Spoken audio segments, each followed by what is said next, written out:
What if one lung is removed from the body by a procedure known as pneumonectomy? Here's what you can expect. First up, let's talk about what happens right after the surgery. When you have one lung removed, your lung capacity decreases by half. This means you'll have less air to breathe in and out. You will probably feel sore, short of breath, and very tired.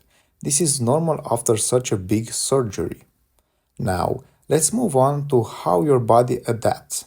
Over time, your remaining lung will start to take over the work. It expands a bit to fill the space left by the missing lung. Although you will not have the same lung capacity as before, you can still lead a relatively normal life. Your body gets used to the change and finds ways to make up for the loss of oxygen. Of course, such a big surgery comes with risk and a long recovery time. Pneumonectomy is a major surgery with risks like respiratory failure, bleeding, abnormal heart rhythm, and blood clots.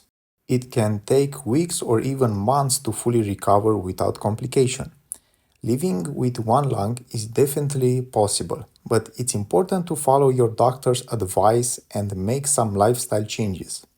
Thanks for watching. Don't forget to follow, subscribe, and hit the bell icon for more videos like this. Stay healthy and see you next time.